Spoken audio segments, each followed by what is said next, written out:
नमस्कार दोस्तों। आज हमारा टॉपिक है हवन कुंड के बारे में, यज्ञ और हवन के बारे में। इसमें हम आपको बताएंगे कि यज्ञ और हवन के कितने प्रकार होते हैं, इनके क्या फ़ायदे हैं। दोस्तों, ऋग्वेद के अनुसार हवन कुंड करवाना बेहद फ़ायदेमंद माना जाता है। इससे घर की पवित्रता बरकरार रहती है। हवन करवाने से प्रदूषण मुक्त होता है, वातावरण प्रदूषण मुक्त होता है। सेहत के लिए भी माना जाता है लाभदायक। विज्ञान की माने तो हवन के दौरान मंत्रों का जाप करने से ध्वनि तरंगित होती है या अनेक प्रकार की ध्वनि का संचार होता है जिनका स्वभाव सकारात्मक होता है। यह ध्वनि मानवीय शरीर में ऊर्जा का संचार करती है, इसलिए घर में हवन करवाना बेहद लाभदायक माना जाता है। घर में हवन करवाने से होती है आध्यात्मिक शुद्धता। हवन में उपयोग की जाने वाली सामग्रियों का भी लाभ मिलता है। अगर आप किसी हवन में गए होंगे तो आपने ये देखा होगा कि अक्सर हवन में बेल, नीम, कलीकंज, आम की लकड़ी, पीपल की छाल और तना, पलाश का पौधा, तिल, देवदार की जड़, अश्वगंधा की जड़, आम की पत्ती और तना, गूलर की छाल और पत्ती, बेर, कपूर, शक्कर, जौ, चावल, चंदन की लकड़ी, इलायची, लौंग, जामुन की पत्ती, मुलेठी की जड़, लोबान, बहेड़ा का फल, हरे तथा घी का इस्तेमाल अत्यधिक किया जाता है। जानकार बताते हैं कि यह सभी सामग्रियां इंसान के स्वास्थ्य के लिए बेहद लाभदायक होती हैं। यज्ञ के प्रकार बताने से पहले दोस्तों हम बताना चाहेंगे कि यज्ञ में प्रयुक्त होने वाली चम्मच जो है उसको करीब 18 इंच की बनवाएं और उसमें आगे का जो सिरा होता है उसको चम्मच नुमा खुदवा लें, जिसको यज्ञ में प्रयुक्त करते हैं। अब आगे हम बताएंगे आपको यज्ञों के प्रकार। यज्ञ कुंड 8 प्रकार के होते हैं और सभी यज्ञों को करने का अलग अलग प्रयोजन होता है। प्रथम प्रकार का कुंड है योनि कुंड।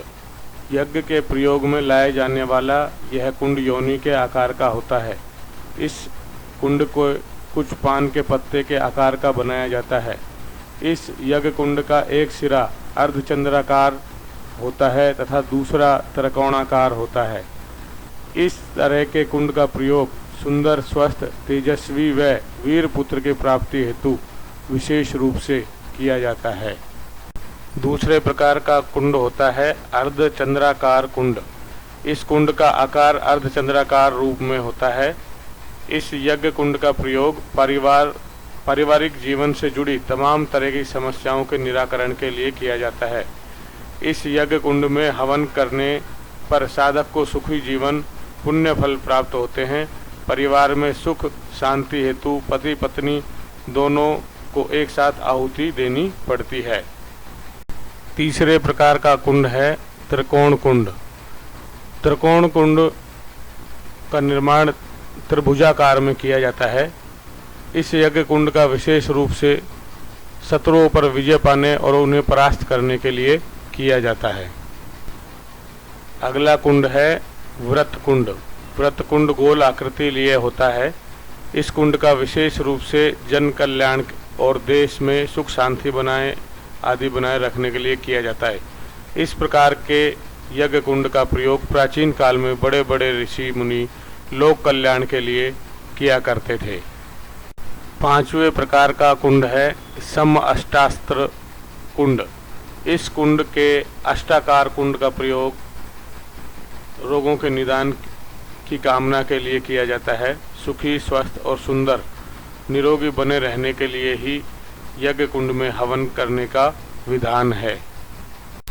छठवें प्रकार का कुंड है सम षडास्त्र कुंड।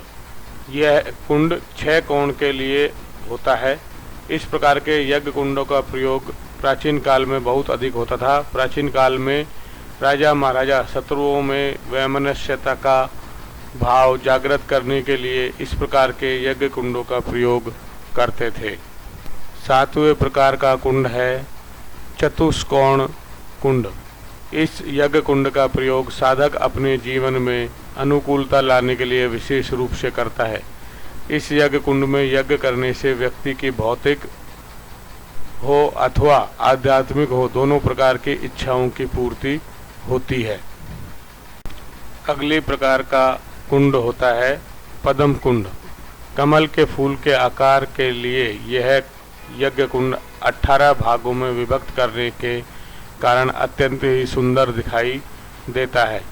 इसका प्रयोग तीव्रतम प्रहारों व मारण प्रयोगों से बचने के हेतु किया जाता है। मतलब अगर कोई व्यक्ति आप पर किसी प्रकार का प्रहार करने का या तांत्रिक सिद्धि करने का प्रयास करता है, तांत्रिक सिद्धि द्वारा आपको मारण के प्रयोगों को करता है, तो उनसे बचने के लिए पद्म कुंड वाला यज्ञ करा जाता है, जिससे आप उनसे बच सकते हैं। अब बात करेंगे दोस्तों यज्ञ कुंडों की बनावट के बारे में। बनावट के बारे में दोस्तों हम ये बताना चाहेंगे कि हवन कुंड में 3 सीढ़ियाँ होती हैं, जिन्हें मेखला कहा जाता है। हवन कुंड में इन सीढ़ियों का रंग अलग अलग होता है। पहली जो होती है हवन कुंड की सबसे पहली सीढ़ी पहली सीढ़ी का रंग सफ़ेद होता है, दूसरी सीढ़ी का रंग लाल होता है, अंतिम सीढ़ी का रंग काला होता है। ऐसा माना गया है कि हवन कुंड की इन तीनों सीढ़ियों में 3 देवता निवास करते हैं। हवन कुंड की पहली सीढ़ी में भगवान विष्णु का वास होता है।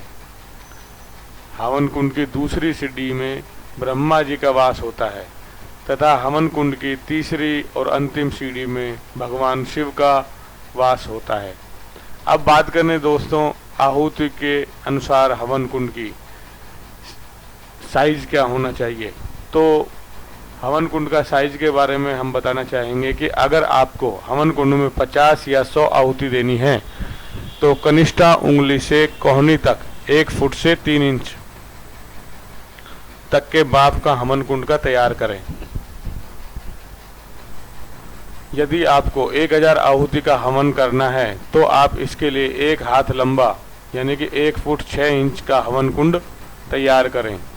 यदि आपको 1 लक्ष्य यानी कि 1 लाख आहुति का हवन करने के लिए आपको 4 हाथ यानी 6 फुट का हवन कुंड बनाना चाहिए। और अगर 10 लाख आहुति के लिए आपको हवन कुंड बनाना है तो 6 हाथ लंबा यानी कि 9 फुट लंबा हवन कुंड बनाकर तैयार करें। कोटि मतलब 1 करोड़ की आहुति देने के लिए हवन करने का 8 हाथ यानी कि 12 फुट या 16 फुट का हवन कुंड तैयार करना चाहिए। यदि आप हवन कुंड बनाने में असमर्थ। दोस्तों हम बड़ी मेहनत से आपके लिए यह वीडियो बनाते हैं और कोशिश करते हैं कि आपको पसंद आए और आपके जीवन में हमेशा खुशी और प्रसन्नता भरी रहे। आप हमेशा विकास करते रहें, आपके जीवन में हमेशा खुशियाँ बनी रहें। इसीलिए दोस्तों आपसे एक रिक्वेस्ट है कि आप वीडियो देख लेते हैं परंतु लाइक और सब्सक्राइब नहीं करते। कृपया प्लीज़ हमारे चैनल को लाइक और सब्सक्राइब अवश्य करें। धन्यवाद।